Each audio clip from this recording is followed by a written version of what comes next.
You certainly must have gleaned by now that this special edition of Tent Talks Tunes, or maybe it's the ANTiSEEN Shoot interview series. I don't know what it is, but I'm Malcolm Tent, and I've been waving this record in the camera for the past couple of seconds because I've got something on my mind. I've got something on my chest. I've got something in my spleen. I've got something deep in my heart that I need to expunge immediately.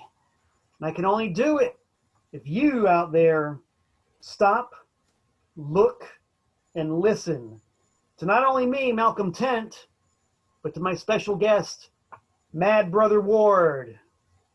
Woo! How you doing, Malcolm? I'm doing well, man. How's life in the new normal treating you? Okay. Well, okay.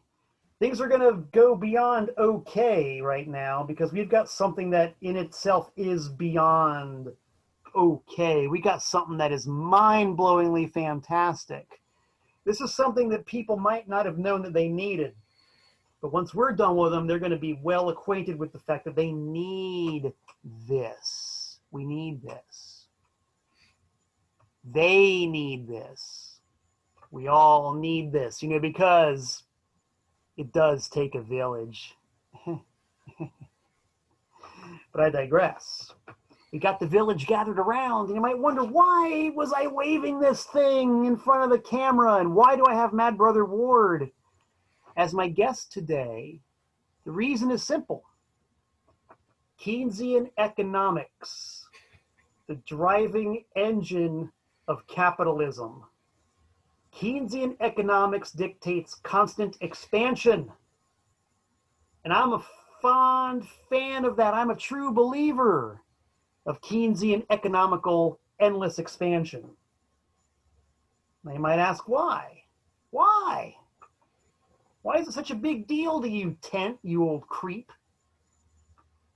I'll tell you, since you asked.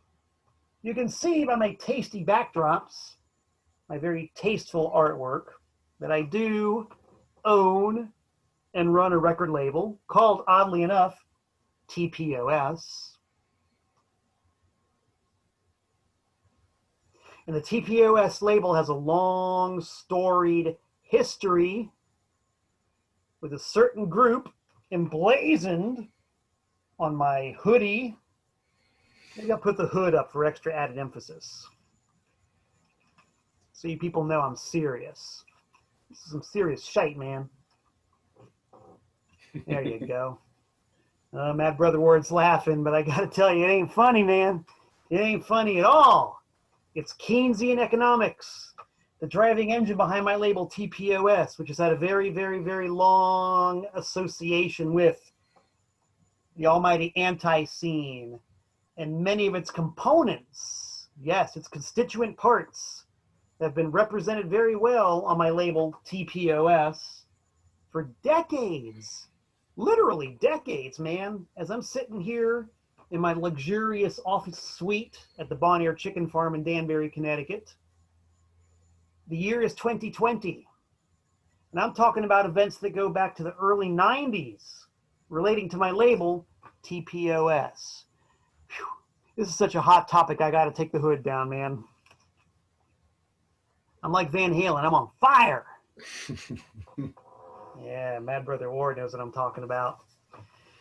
Yes, I'm on fire with a burning desire to tell you about why I've been waving this thing in the goddamn camera for the last 7 or 8 minutes or however long it's been. TPOS, the rabid reality of capitalism and economics, and a deep, dark, delicious history with the almighty ANTiSEEN and its constituent parts. The year, God, I don't even remember the year at this point, but we'll get to that in a minute. We'll get little nitpicky details all clarified in a minute or two. The year, just for the sake of argument, let's say it was 1991. And I got a phone call from Jeff Clayton, the unimpeachable president for life of ANTiSEEN. He said, Clayton, nope, He said, 10? Said Clayton. I know this guy, I know this dude who wants to release a record. His name is Mad Brother Ward. Are you up to the challenge? I said, sure. Why not? So the wheels turned, and after a short period of time in the hallowed year of 1991, there came to be a record, Mad Brother Ward and the Screamin' Street. And the what? Help me, people. Mad Brother Ward and the Screamin' Street Trash. Try saying that even once fast. It's tough. Very difficult. We pressed it. We released it. We sold out of it. The entire pressing. Boom, bam, bam-a-lam. Gone, baby. Gone. And there it kind of remained for the better part of 30 years. Cray, cray. So, to make a long story short, time went on. I ended up becoming a full-fledged member of the almighty ANTiSEEN, and thus was in very close contact with the constituent parts of ANTiSEEN, including guitar player Mad Brother Ward. And when I was in Charlotte, North Carolina, the Queen City, a little while ago, Mad Brother Ward and I were visiting. We were hanging out in our favorite place to hang out in Charlotte, which is Mad Brother Ward's storage unit. It's really cool down there. Cool, literally, it's climate controlled. Mad Brother Ward has a climate controlled storage facility. So when you got to beat the heat, you go to the storage facility. The air conditioner is set to about 68. It's it's very nice in there. So we're hanging out in the storage facility, looking at the padlock and the sliding steel door and the boxes of stuff in Mad Brother Ward's storage facility. And I'm doing a little bit of show and tell, and he comes across this box that had the sleeves for the Mad Brother Ward 7-inch, Hated by All, which had been out of print for almost 30 years. Not only that, he had a grand total of 42 original inserts for the Hated by All 7-inch. And they've just been sitting there, not eaten by rats, but the rats were given at the hungry eye. Those rats really wanted to glom onto that stack of sleeves. They were hungry, baby, hungry for something good. But there was no way that neither I nor Mad Brother Ward were going to let a bunch of Rattus Norvegicus have what you need so badly. We weren't going to let it happen. Nope. We each took a sharp-pointed stick and kind of staved off those rats, rescued the sleeves, rescued the inserts, and then in an almost exact replay of 1991, set the wheels in motion for a reissue. That is a capital R, issue of Mad Brother Ward and the Screamin' Street Trash, Hated by All. But in our sick, twisted, demented, diabolical fashion, we catered the addition to the supply of supplies on hand. The grand total of inserts available was 42. 42. Very close to my real age. 42. So we took the 42 inserts, matched them with 42 of the sleeves, and I talked to my good friends in Tennessee who make hand-cut records. Hand-cut records in glorious lo-fi monophonic sound. They look like this. How cool is that? I'm trying to hide behind it, but I can't. It's transparent. This is one of only 42 Mad Brother Ward and the Screamin' Street Trash hand-lathed records made. 42, and that's it. I'll reiterate, they're hand-cut, made by a genuine, honest-to-God human being craftsman in real time on a vintage 1950s cutting lathe. He plays the music, the needle cuts the groove in the record in real time, the craftsman takes it off the lathe, gives a little bit of buff and a polish, sticks it in a sleeve, and sends it to, in this case, me. 42. That's all there are in this edition. Each one has a special certificate of authenticity with a number and a brief explanation of what you got. And as you probably guessed by now, we're selling them. Yep, we want to sell these goddamn things. We want to sell 42 of them. 42. But you might want to know some of the reasons why you should buy this thing. Not just because there's only 42 of them, which is a very small number by any standards, but because it's Mad Brother Ward, dude, and we got the Mad Brother right here, who is just chock full of a treasure trove of stories about the making thereof, and some historical artifacts and things relating to Mad Brother Ward and the screaming street trash hated by all.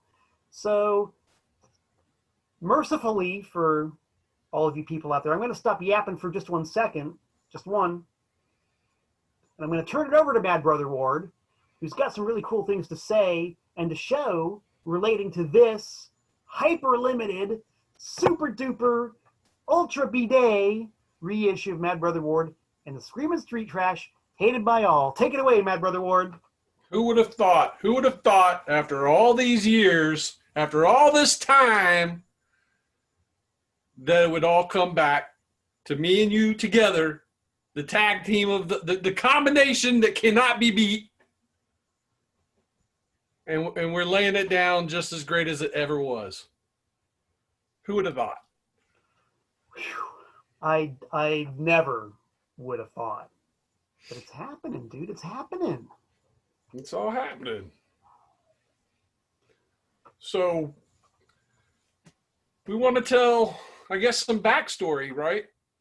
Kind of leading into the how this all came together, how we all kind of got put together, and how all this came to fruition. Yeah, we want to educate the people because we can't assume that everybody knows everything. I found that out, you know.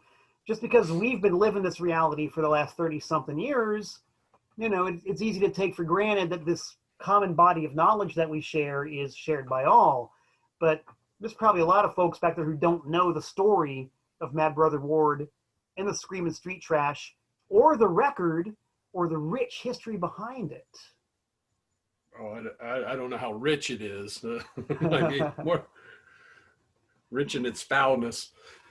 Well, maybe middle class. Good. Yeah, I don't know. I don't know, but we're going to find out, man. Yeah, so like all buffoonery and tomfoolery aside, this is really cool because as I've always said about TPOS, the label, I only release stuff I like.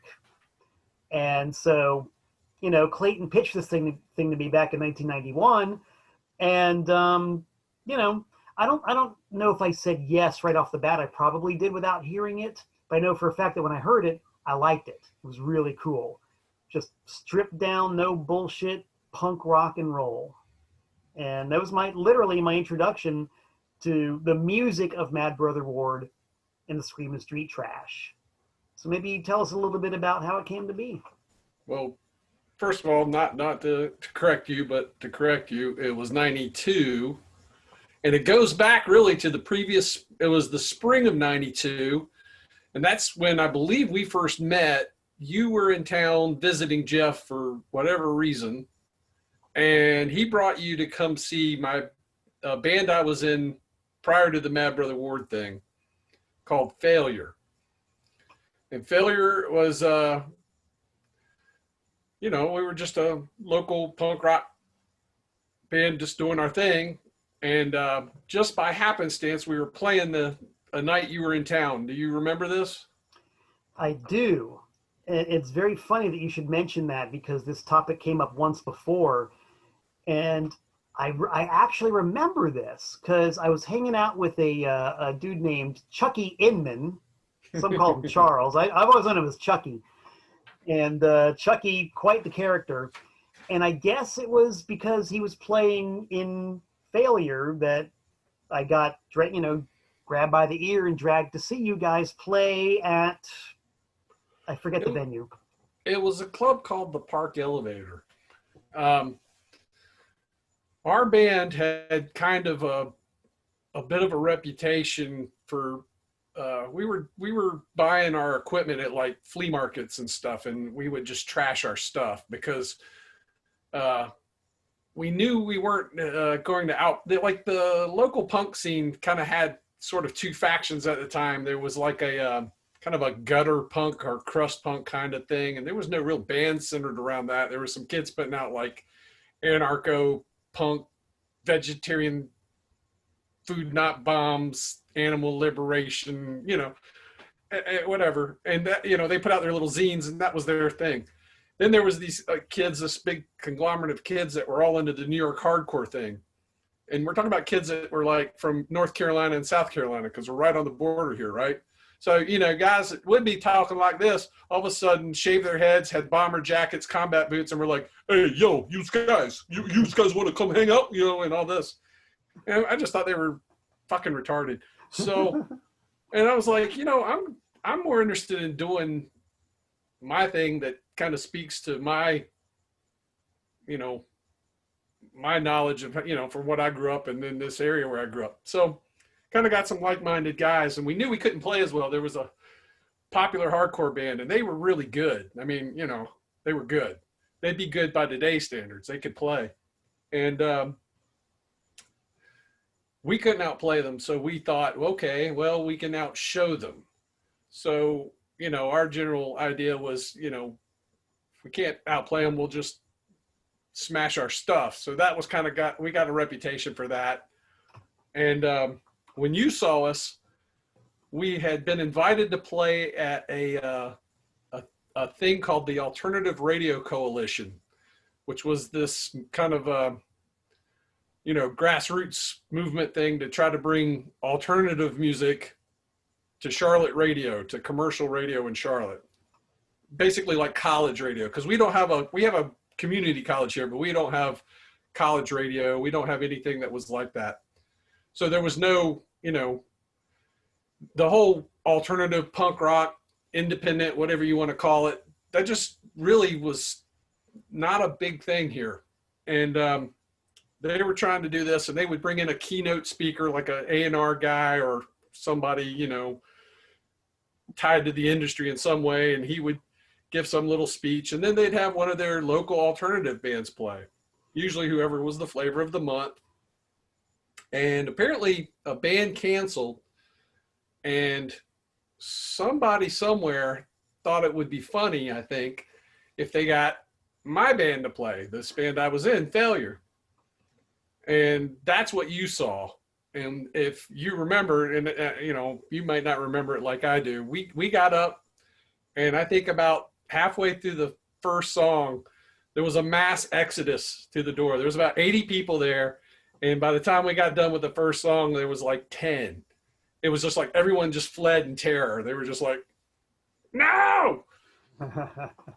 So, they wanted alternative music, but they wanted nice, clean, palpable, whatever the word is. Whatever it is, it wasn't us. It wasn't palatable, and you had the wrong alternative, dude. You had the wrong guys, I remember I cut my thumb somehow during that set. I remember Brad, our singer, smashing a microphone with a brick. And Charles Inman was playing bass. So, my memory was that Jeff Clayton brought you to the show. Because Clayton and Joe Young both really liked our band. And because I think they just liked our spirit and our attitude. And our first ever show, before we even really had things kind of tied together, when as soon as they found out we had a band going, they were like, y'all are going to open for us. And that was before we had even developed, the reputation for what we ended up doing. But, that they were always really supportive. And so I think the initial idea is we had talked to you about possibly doing a record with that band. And I don't know what happened to that, because somewhere in the process we went to go record, and the day after we recorded, they kicked me out of the band. So I was kind of like, you know, on my ass, kind of trying to figure out what the hell had happened. And, and then that was when Clayton kind of was like, hey, why don't you just do your own thing? Now, I'd been the guitar player in this band. I wasn't the vocalist. I never wanted to be the vocalist. That wasn't even something I'd ever thought of. But, and I was like, well, what do I do? And it was like, well, yeah, hello, find some guys and make a band, And he's like, you've got such a great attitude. You should be the front man. I'm pretty sure he might have suggested that idea. So that's the very, the beginning of the whole Mad Brother Ward idea. He started he started calling me Mad Brother Ward probably before that. That was a nickname he came up with. And I don't remember when I decided to use that as the name, but it was somewhere in that process. But this all happened over the course of a summer, from the springtime when you saw us, and I don't remember the date of that. It was May or April, may have even been June. I don't know, but it was somewhere in that late spring, early summer, something. And then we recorded. I know we recorded at the end, somewhere in the middle or end of June, and they kicked me out of the band. And by August, we started puzzling all the elements together that became the first Mad Brother Ward record. And am I going too fast? Am I steamrolling over this too much? Not at all, man. This is great. I'll add just a little bit of clarification. If I recall correctly, when I saw Failure, it was April of '92, because I was on a vacation, and I was following the Nova Mob, which was Grant Hart's post-Husker Du band. I was kind of following them on tour, kind of by accident, because my itinerary coincided with theirs. So I'd gone to Louisiana, and then Atlanta, and then back up, and I was in Charlotte because I was en route to the next Nova Mob show, and that's how that fell together. Okay, that sounds right. April of '92. That sounds about right. And as a matter of fact, I think I found out later that they actually had decided to kick me out that same night that we played that show.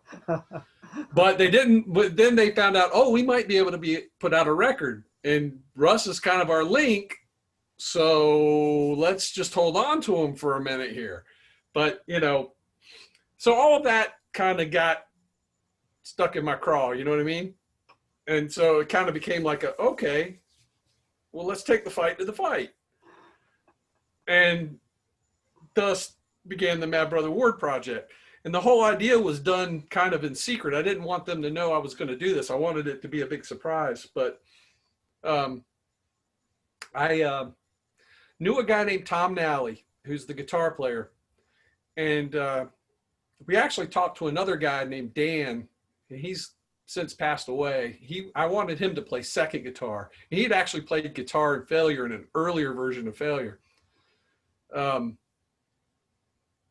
I thought, a two guitar thing, and they both were really excellent guitar players.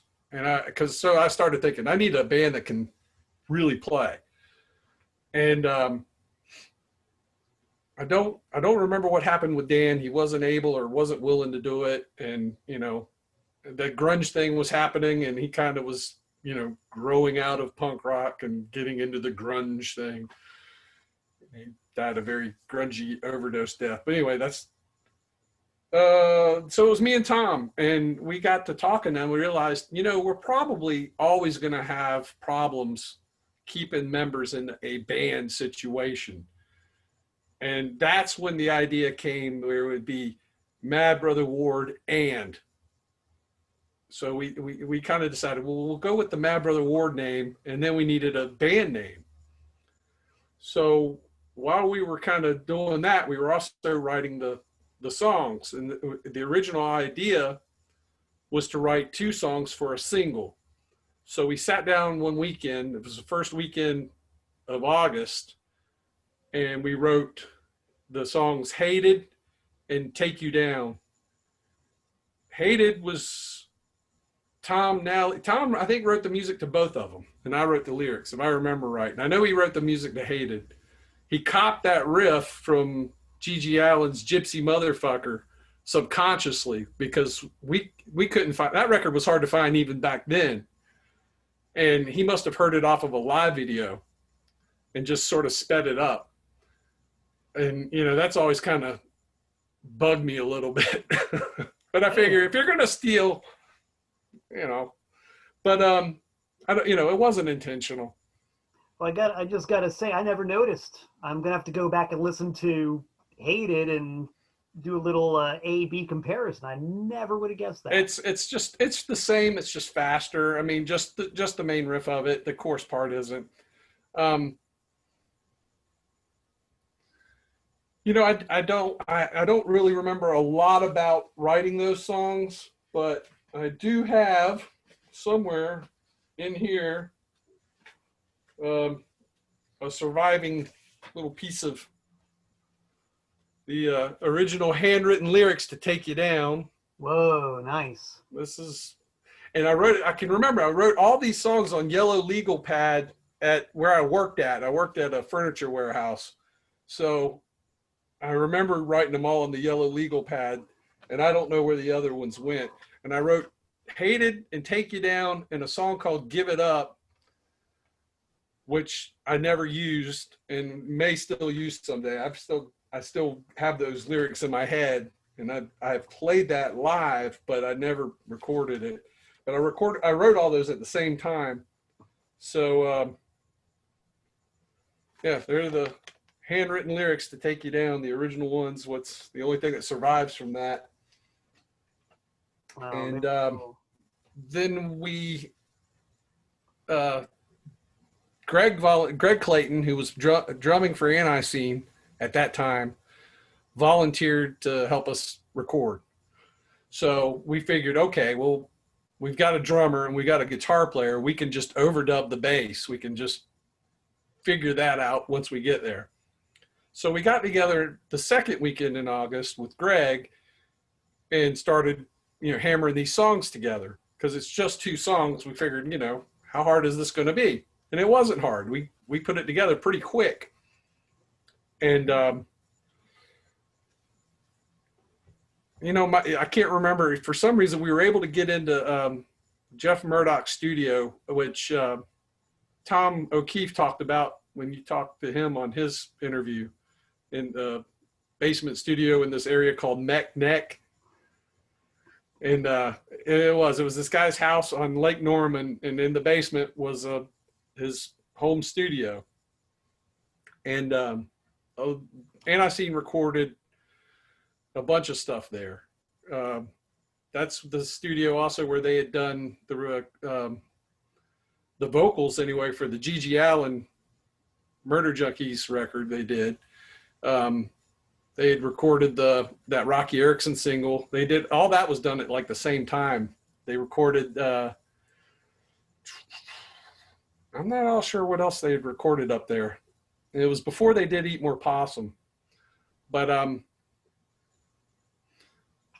Jeff got us in basically the very next weekend. So the way I remember this was like we literally wrote the songs the first weekend in August, practiced them the second weekend, and went and recorded on the third weekend. And it was like the proverbial catching lightning in the bottle. So we went and got in the studio, and things went real quick, real smooth. And we got those 2 songs done like in almost no time. And so then the idea was like, well, do we have anything else? And well, we haven't practiced anything else. So we just sort of started. I had this other song that had been a failure song that I had co-written. I didn't write the music, but I'd written the words. My friend Brad had written the music, but I felt like I had equal right to it because I wrote the words. And they didn't use it when they recorded their thing. So I'm like, well, I know this other song we've got called Going Crazy. So we just improvised that in the studio, and I played guitar on it. And then I had this sort of half riff that I was messing with, and it fell apart, but it was usable enough to use as the the background track for what became that final track on it, Wisdom. And then that's when we started. Jeff had the idea. We were setting the vocal levels for the microphone, and I was doing the wrestling rants just as a joke while we were, setting the levels. Like, that's right, Daddy. Saturday, I'm going to be in, in Charlotte. We're going to be in the steel cage, and all that. And Jeff comes out of the control room and he goes, hey, you want to think about some things you might want to say, and we should record that, And I'm like, well, I was like, I don't know, blah, blah, blah. He's like, well, if you don't like it, we don't have to use it, but let's just record some stuff. So we just improvised all that. And that's the intro part of the, the records. And that began the whole kind of wrestling, whatever, that kind of ended up defining the whole aesthetic of that record. Yeah. And it was all just made up on the cuff, because we were joking in the studio. So half of that record was completely improvised. And we were able to put it together so quickly. I think a large part because Greg was so together and so on top of his deal. And at the time, Tom was too. That he would later on become a problem. But at the time, we had our parts pretty well down, and we just zipped through it. And my memory is we went in and did that whole thing in about 4 hours. Wow. So, and that included like doing I don't know if we did the final mix that night or not. I don't remember, but I want to say that we did. I want to say, cause I'm almost 100% certain we got a cassette to take home with us. And that was the mix. And that's what we had. So, it was just real fast and loose. And the whole idea was just, I got kicked out of this other band. So you know what? Y'all think you're going to make a record? Well, I'm going to make a record too, or I was going to try. And that's when Jeff contacted you and said, hey, check this out. Yeah. And you're going to make a record, period. Well, if it hadn't have been for his tenacity, it wouldn't have probably happened, and that's something that's I've never lost gratitude for. Yeah, right on. I mean, that's just amazing that the whole thing was really that quick and that easy. And the record went over really well. I mean, just like speaking from the business standpoint that I was yapping about earlier, we sold out. We sold the whole pressing. Yeah, I don't remember, keeping up with that too much. My only, because we recorded it at the end of, like I said, in August of 92, and you put it out in January of 93. And then it was probably March or April when we started getting reviews in for it. Yeah, but I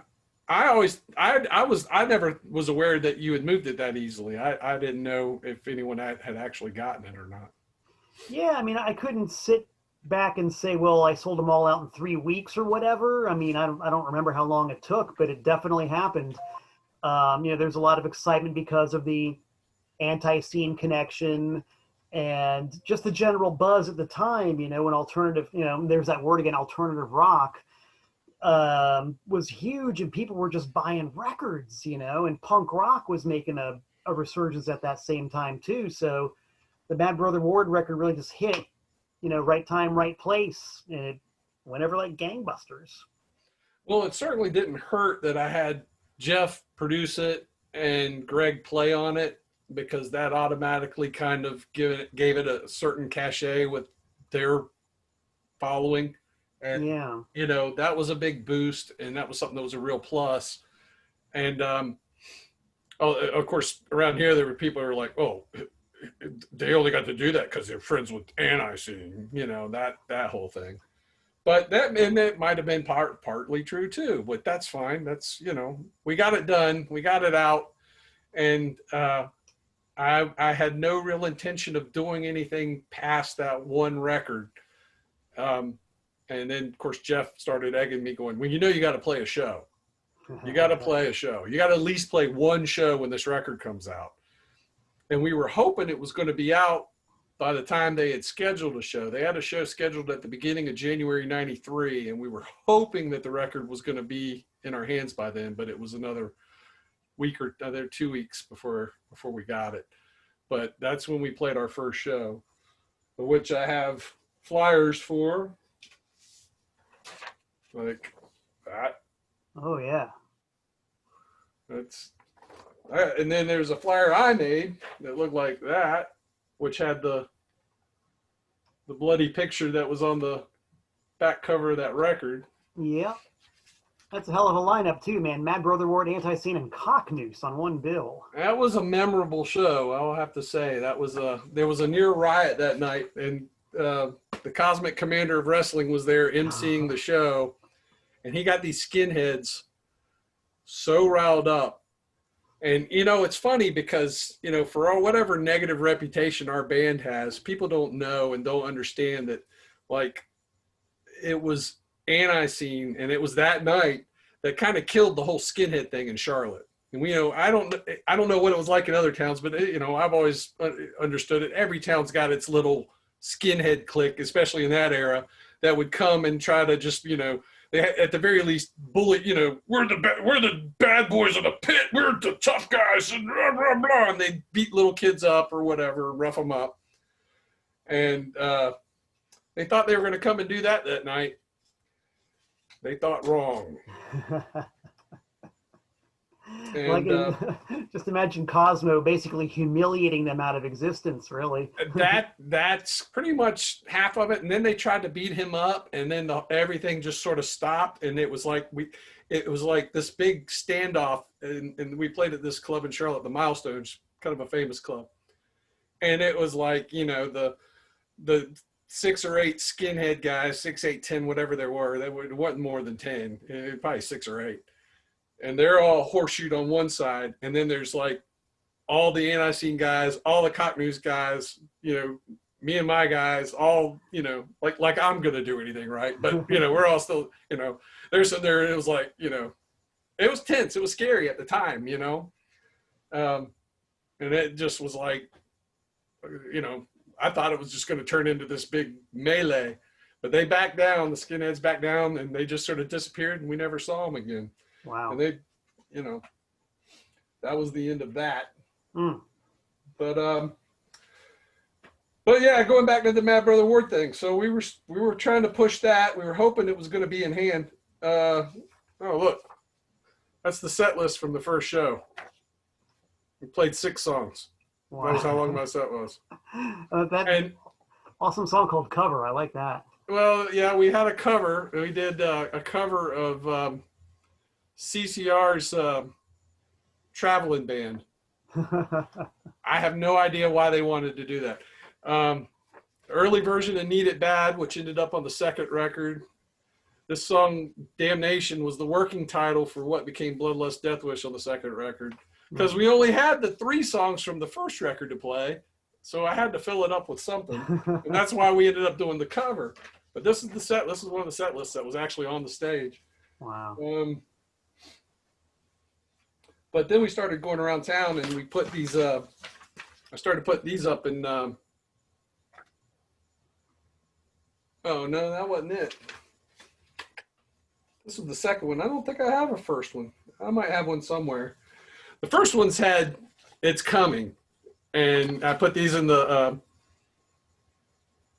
you know, record store windows. We had a couple of, you know, local record stores with the obligatory. Hey, TPOS, the original logo. These were in the windows, and then when it came out, I switched them to the It's Here. So yeah, we were pushing it pretty hard here at the time. And that's cool. I wish more bands would do that, just saying. Well, we were just trying to do anything to garner any kind of attention we could and try to push it in whatever way we could, because we didn't think we'd get to play again. We played that show at the Milestone with ANTiSEEN and Cocknoose, and we got banned. The Mad Brother Ward band got banned. Well, going back to the name, when we came up with the Mad Brother Ward name, we were like, well, what are we going to call the band? And there's a cult film called Street Trash. And we were watching it one night. We had a video of it, and we started laughing about Street Trash. That sounds like one of those LA, hard rock, glam rock, whatever bands that were popular at the time. LA Guns, Guns N' Roses, the Street Trash, ha ha ha ha. And then we stopped and went, maybe we ought to use that. Mad Brother Ward and the Street Trash. And Tom was real big on it, and I was kind of I wanted to give Tom a lot of his own space to express himself, because I felt like I was kind of hogging all the whatever by being Mad Brother Ward, but he understood it. He understood what the point was. It was, we needed the focal point, Mad Brother Ward, because the band could be a revolving door, and was, and so the idea was it was Mad Brother Ward. And then Tom Nally was the Screaming Street Trash, and whoever we had that played around him. So that was our, that was going to be the team. And it was Greg Clayton who very wisely stopped us and said, no, man, it should be the Screaming Street Trash. So that's how we got the name for that. Nice. I think it's worth mentioning too, we somehow glossed over the fact that Jeff Clayton played at least a little bit of bass guitar on this fine record. He just did some stuff. I think he might have played the whole of the part of Wisdom, but I don't think he did. Most of the bass was me or Tom Nally. And Tom played all the two songs that he had written or played on, Hated and Take You Down. And then I know I played all of Going Crazy, and probably the Wisdom thing too. I know I played guitar on that because it was my thing, and we were, like I said, we were just sort of winging it. And I think that was an overreach, and I kind of wish that wasn't on the record now. I think it sounds, I know, but it sounds like what it is, which is we were just making it up as we went along. And it was just like, then at that point, it was just like, well, we need content. If we're going to have, enough for two sides of a record, so we just rolled with that. And I didn't, and it was kind of also show that kind of take the show that we weren't taking it too seriously, because we were kind of mocking that whole new, like I said, we had those new, guys that wanted to be New York hardcore, and they're big tough guys. We're from the streets, yo.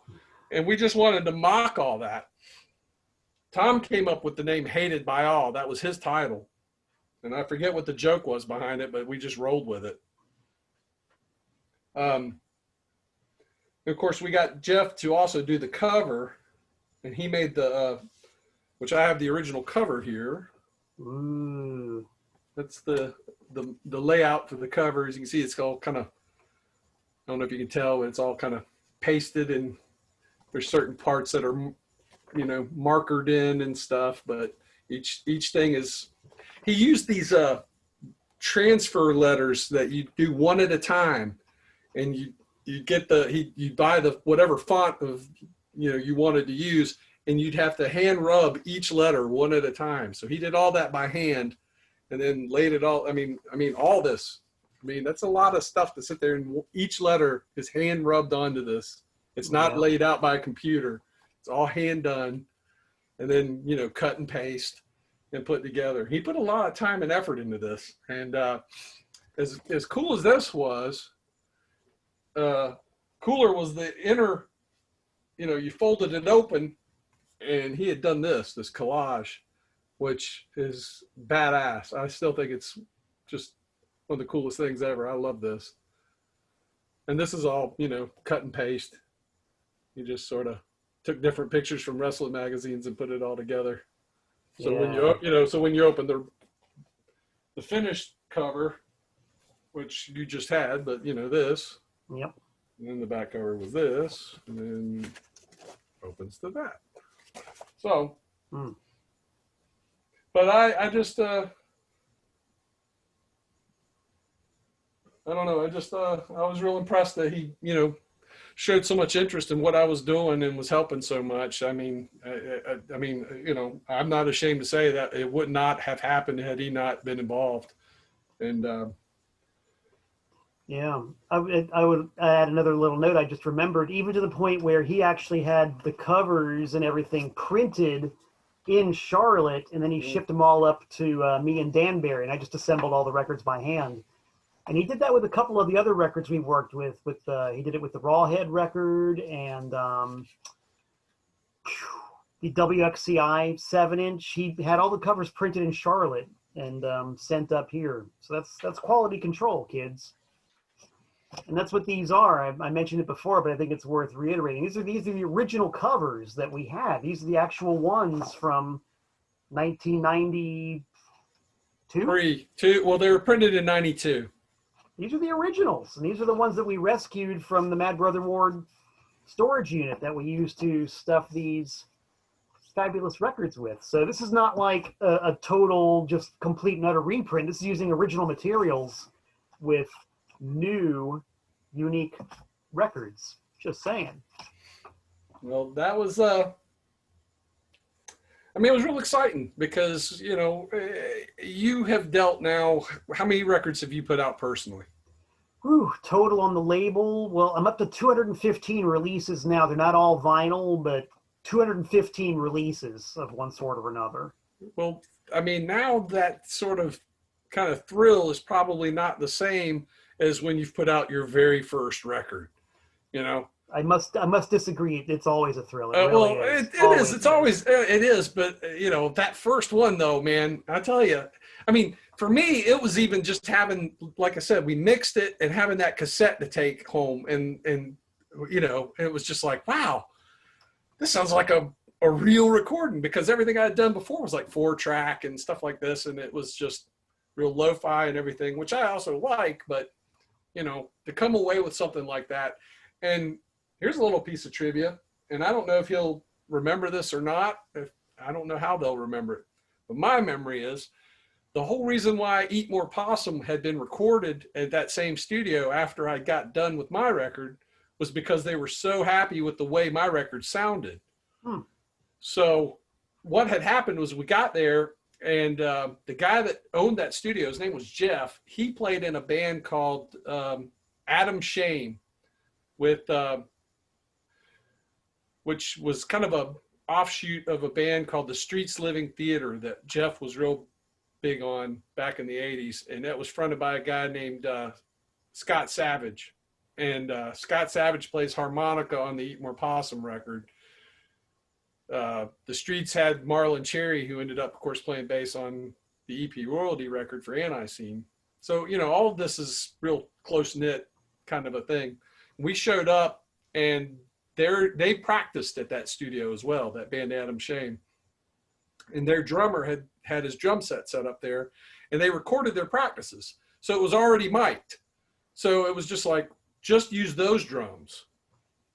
And so it was all set up. And that was, and we were just, you know, I don't know that I was surprised, but everybody seemed surprised about how well the whole thing sounded.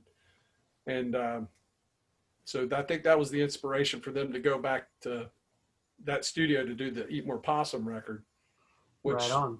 y'all talked about at length about all the different mixes and how unsatisfied they proved to be for them. But it worked for me. Yeah, that's another one where 30 years later we're talking about it, and some people like the original mix, some people like the remix. I've grown to love them both, really. Like, I've done a lot of listening to each version, and they're, you know, they each have their merits. So, you know, it's funny going back to that. I was working with Jeff at that time, and I remember him coming to work with rough mixes on cassette, and I only heard him that one time. And my memory were the cassettes, those rough mixes, sounded better than the actual record did when it came out. It was, and it, you know, it's a complete different mix because they were just rough mixes for them to go home and listen to and whatever for reference. And I don't know if he still has those tapes or even knows where they are or if they even exist or if my memory is completely fucked up, which is highly possible. But my memory were those tapes that he played me had a much better and brighter, because it sounds real muddy to me, but you know, Phew, what are you going to do? that opens up an entire universe of possibilities. We'll have to mention that to the unimpeachable Prez and see if he's got any memory of that. I'd like to hear those myself. Yeah, I think it would be cool. I mean, he's got a ton of stuff, um, like I said, I was so grateful that they helped me to do my thing, and I was so excited about it that, you know, it wouldn't have mattered what anyone said about the record. I was proud of it. I knew we had done good. I knew that, you know, I felt like, if anything, and this being me, I'm like this all the time, even to this day, I thought I was the weakest link in the chain. Mm-hmm. I had never been a vocalist before, and I didn't know how to pace myself. I didn't know how to, you know, do any of that stuff, and that it's harder than it looks. Yeah. And at the time, I had injured myself at work, and I had hernias. Ooh. So yeah, so I was actually, when I did those vocals, I had curled up on the floor in a ball, and I held the microphone, you know, because all my guts were kept spilling out, you know, and I have to push them back into place. And so I just balled myself up as tight as I could and squeezed as tight as I could. And that's how I did all the vocals. And I just did it as quick and slow as I could. And I didn't, you know, I had no idea about phrasing or anything like that. I mean, I just knew to stay within the parameter of whatever. So it just, you know, that's why all those vocals are very just barked. I mean, it works, but I ended up performing them a lot different as I got a little more, you know, adept at what I was doing. Yeah, that's great. Literally singing your guts out. That's literally cool. sang my guts out. That is not a lie. And I was, but we were just so excited to have all this happen. And I, you know, at the time, I couldn't understand why anyone would want to spend this much time on anything that I had done, you know. And I was talking to a friend of mine. I don't remember who it was, but I was talking about, you know, I was like 19 or 20, and I had never been very popular in school, you know, or whatever. I didn't have a clique or a gang to run around with. I mean, I had a few friends and whatever, but we were all like the dipshits and the misfits and the, you know, nerds or whatever. And then suddenly, you know, the coolest people in town were like, hey, come hang out with us. And like, oh, that's a cool idea. You ought to do that, you know? And it was just like, you know, you felt like you were brought into something really, not only were you brought into something, you were brought into something you thought was like the coolest thing happening. And it was, and it's just something that you know, I've always appreciated and will never forget. Yeah, definitely. I think we've all been through that to one extent or another. You know, punk rock is the great equalizer. The great liberator. I mean, you know, I've always kind of, and I to this day, I always like, you know, I have an affinity for the underdog, you know, the misfit guy, or that, you know. And you see these people come to our shows sometimes, and they you know, they don't even fit in with our fans. They're just, you know, and you know, they're, you know, but they identify with it. They understand that we understand, and it kind of, you know. Yeah, I mean, I love it, man. I got time for anybody who comes to one of our shows, you know, and anybody come over, talk, hang out, you know, sign an autograph, whatever. Just, you're here, you know, you are one of us. And Absolutely. that's cool. Absolutely. I'm trying to see what else I got here that might be cool. I found this. Of course, we were talking about the original artwork, which is, I'm handling too much because it's starting to fall apart here. Uh-oh. Yeah, I try not to bring this out too much. So we had this cool picture of Sabu, the wrestler Sabu, who we did not even know of. This was how we first heard of Sabu, because it ran as a centerfold in a magazine. This is the picture that we copped this from. This is the actual centerfold. Oh, wow. And we just were like, that is amazing. We have got to see what that's all about, you know. So then it became like, we got to find out what's going on in Japan. What's all this, you know? We had never heard of these guys before. And here they're doing no ropes barbed wire. And we were just like, that is the coolest thing ever. Oh, and without even knowing really much about this guy or who he was at the time, we just knew he had to be on the record. So that's how that picture wound up on there. God, 92. I mean, I never even heard of Sabu until like 95, maybe 96. So 92, you were way ahead of the curve on that one. Well, we were just big marks, you know. We didn't, you know, Jeff was the one that eventually got the tapes from, I don't know where he got tapes from, but I remember that was a big thing when he finally got some tapes of the Japanese barbed wire stuff. And he was like, "Oh, dude, you got to see this. Come over." And the night I came over to see it, I remember I got there, and it was the night the OJ chase happened. Oh, wow. Yeah, that was, and we had to sit and watch OJ for like, 2 hours before we finally sat down and watched the Japanese video, But we just read about it and heard about it, and all we had was that picture, and we had to fill in the rest of it with our imagination and just imagine what it had to have been like. Yeah, and at least in that case, I think the reality lived up to imagination because, I mean, Sabu, the human highlight reel, enough said. Yeah, and, of course, ANTiSEEN's gone on to record a song with, called Sabu, and he knows of it, and he knows who we are, and he's always been real cool to us, so, it's cool that you can connect with your heroes like that. Yeah, very much so, very much so. And that's still, to this day, one of my favorite songs in the set to play. I'm always kind of got my fingers crossed that it's going to get back into the set at some point because I love that song, man. Yeah, it's cool. Of all the wrestling songs, that one and Cactus Jack are my personal favorites. Yeah, it's another good one. They had we bought into Cactus Jack real early on as well, and of course he knows who we are, or he knows who Jeff is, I should say. Yeah. And he's always been real cool about talking to Jeff whenever he sees him and stuff, and that's always been kind of cool. Yeah, that's great. We could start talking about wrestling. We're gonna have to do an entire different episode on just the wrestling alone because that's a universe, man. That's a universe. Well, yeah, but I mean, it played so heavily into the. Whoops, can you still hear me? You're still there. It played so heavily into the Mad Brother Ward thing, especially at that time. But a lot of that was, we were still like the wrestling rants that I did on the record. A lot of that was copped from like Ric Flair, obviously, and Dusty Rhodes, and I think I copped some stuff from. Michael Hayes of the Freebirds, I can't remember, and then blended it up with my own thing, and that's how we came out with that. But wrestling weighed real heavy into it. Once we knew we were doing the wrestling thing, it all became the wrestling thing. Yeah.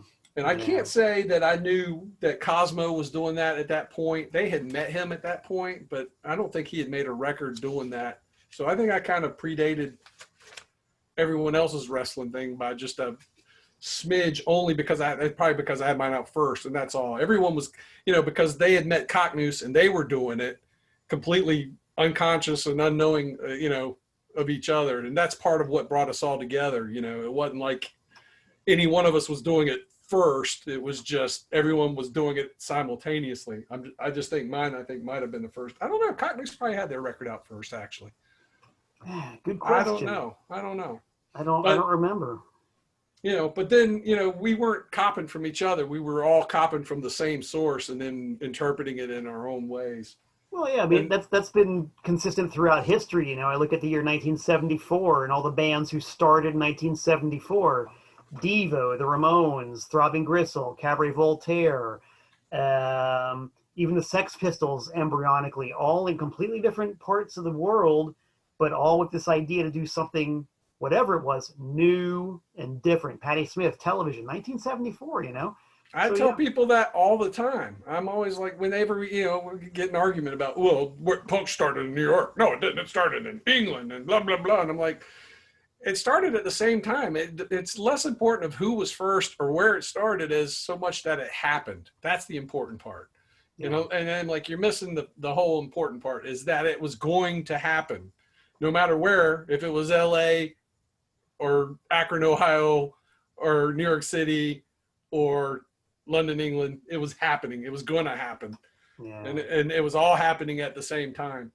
And I think that's what makes this, what made the whole, what they ended up calling the Confederacy of Scum thing so potent was because you had all these different people in different parts of the country doing the same thing. And we were finding out about each other all at the, and it all happened at, it conflated all at the same time. It was, and that gave it its power and its punch there for however long it rolled. Yeah, in the pre-internet age too, I always like to stress that as well. It's not like you just did a little point and click. These bands these people had to find each other organically, by chance, by however it happened. It really, it wasn't that easy. And I think the reason why it centered so heavily on ANTiSEEN, and I'm saying this just as a fan and an outsider because I wasn't, I was still in Charlotte, was just because they were the band that was touring. And they were the ones that were able to meet these, to be able to go somewhere else and meet people and do that.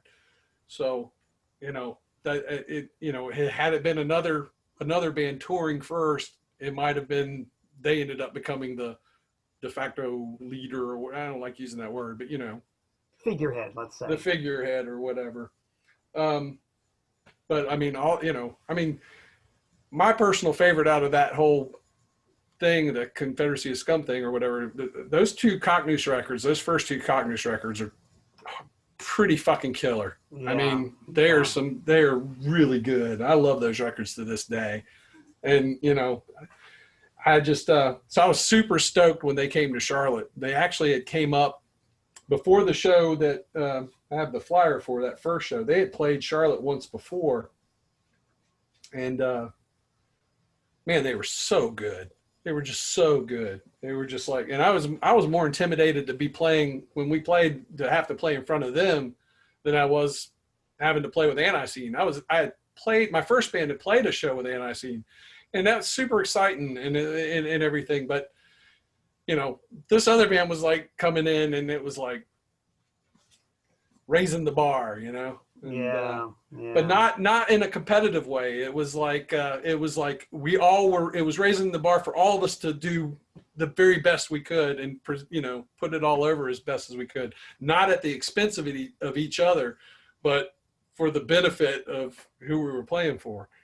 And that was just a really cool time. And that's how I look back at this time, the whole advent of the Mad Brother Ward thing, because it was real short, and it's kind of a blur now, and it's, the whole history of it spans about 18 months and 2 7-inch records and about 8 shows. Wow. And that people still talk about it. Even here in Charlotte, there's still people that, talk about some of those shows. That's pretty cool. Yeah, it's pretty cool to be able to do this. And that's why I'm glad we also got a chance to talk about this, because I learned an awful lot from our conversation here, and that's groovy. And I don't know if you have anything more to say, but that's such a great lead-in to do the final shill and hype of the product. But I don't want to step on you, man. If you got something else to say, please do. No, I was just gonna mention, our association extended to one other release. Oh.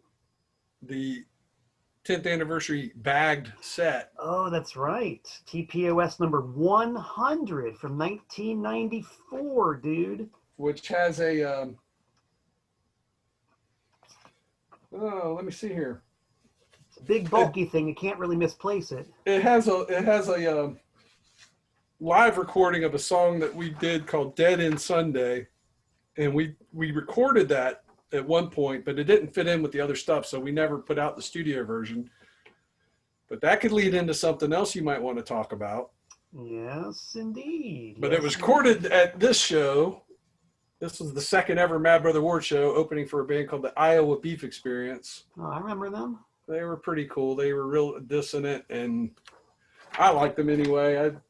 They had a couple of sevens out, if I remember, at least one. They were cool people. But that's where that came from. I don't know. I mean, I got a few other assorted stuff here, flyers and stuff, but really, I got this. Oh, I know that handwriting. Yeah. TPOS, destroy all mediocrity. Your reserved bag set is ready. And as you can see, maybe you can see at the top, I don't know if this is legible on computer or not. You see the Cocknoose, Mad Brother Ward, etc., so on and so forth. Wow. I don't even remember sending those out. That's crazy. This is postmarked January 9th, 1995. So this would have been 2 years after we did the first record. Wow. Almost exactly. That's crazy. Yeah, it is kind of crazy. Crazy. Yeah, that track is going to be aired out sooner than later. Just waiting for the liner notes. The studio version. Studio version, yes. We'll get to that. Well, yeah, I'm just going to say I'm simply waiting for the liner notes to arrive for a hot new project involving Mad Brother Ward and the Screaming Street Trash, a comprehensive discography of everything they ever recorded, plus live cuts, plus unreleased stuff, plus things that'll blow your mind, baby. That's going to be happening on the fabulous cassette format, which is one of my favorite formats ever. It's almost ready. We got the artwork.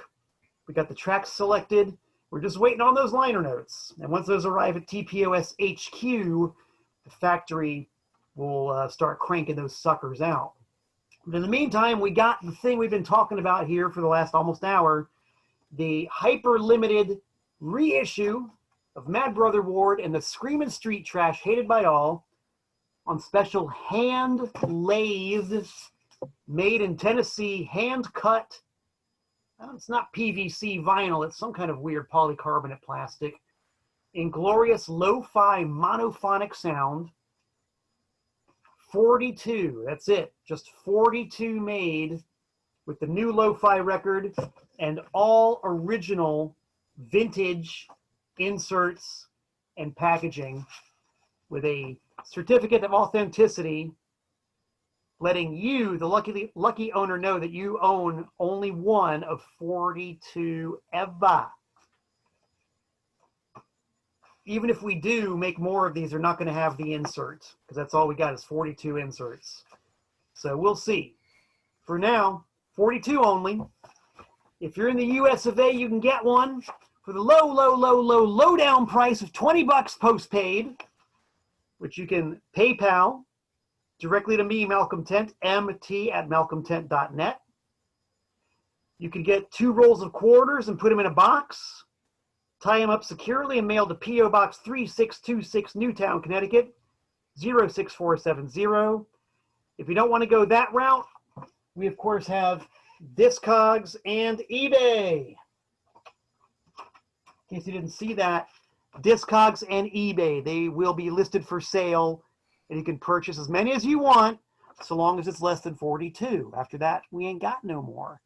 So that's it, $20, postpaid, for one of only 42 copies of the Mad Brother Ward and the Screaming Street Trash, hated by all, but definitely tolerated by me, Malcolm Tent.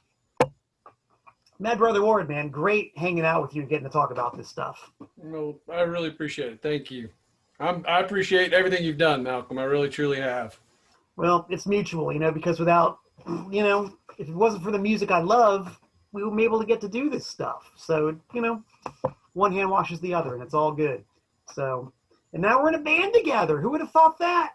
That's pretty cool. Pretty Yeah. cool. We'll have to sit down and talk about all that again at some point.